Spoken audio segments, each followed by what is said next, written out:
Hello. It's Dina. We're working on a series of forgiveness videos. And so today, want to talk about forgiveness if you think you're a bad housekeeper. If you think that you're letting your family or your housemates or your partner down because you're a bad housekeeper. So what I want to do is try to forgive ourselves for that and to try to figure out what might be going on that's actually getting in the way of our being better housekeepers. One problem can be that people who were abused as children often have a hard time paying attention to anything else except what's going on in their actual environment. If they have to go out into the world and work and deal with other people, sometimes there is so much stress while we are out trying to negotiate our own feelings around other people's feelings, that when we get home, all we want to do is sit down and relax.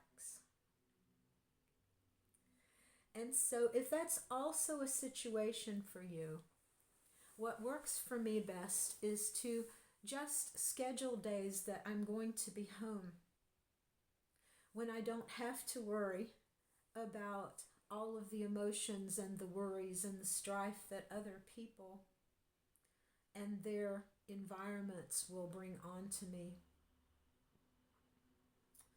So there's another reason that people who had a challenging childhood might be having problems with their housekeeping, and that is we were not taught how. Or maybe our primary models were not in keeping with what we were taught, right? Like they say, a Sunday Christian, maybe we knew or we were taught what was good housekeeping, but we were never shown how to actually break those processes apart so that we can learn how to be responsible, good housekeepers and take care of the things that we love, that we have around us. What's an interesting thing to me is that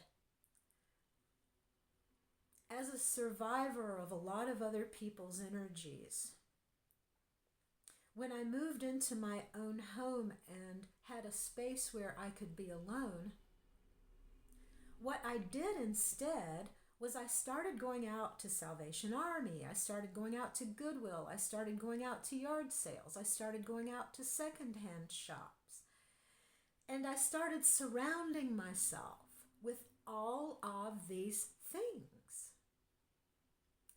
And all of these things have their own energies.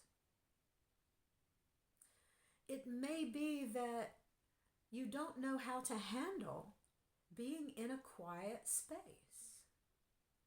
Maybe you need some feelings of chaos around you to feel a little bit comfortable.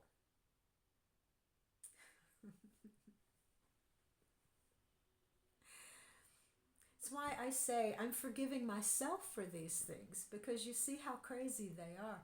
You see how difficult it can be when we have survived abusive or neglectful situations. Other people grew up. Before I was 9 years old, my grandmother was alive, and we had weekly, daily cleaning sessions. And so I learned from an early age what needs to be done in the house and how to do it, how to stay on top of it, how to make it happen. But then my grandmother died that lived with us, that we lived with them, and my mother took over my basic care more. And my mother's idea of cleaning the house was to take everything from one part of the house and put it into the other part of the house. Before people would come over, she would roll the vacuum cleaner out to make it look like she had just been in the middle of cleaning when they came. And she thought this was a great idea. But over time, what happened was the vacuum cleaner sat out and got dust on it. You can't run away from these things. Yeah. So let's forgive ourselves first instead of calling ourselves names. I'm a bad this, I'm a bad that, I'm a bad housekeeper. Think of it now as what is getting in the way of your being a good housekeeper, of being someone who wants to take care and takes care for the things that you need around the house and the cleanliness and the calm and the peace that you have when you don't have a lot of things surrounding you that have to be cleaned up too. So that's what I want to say today.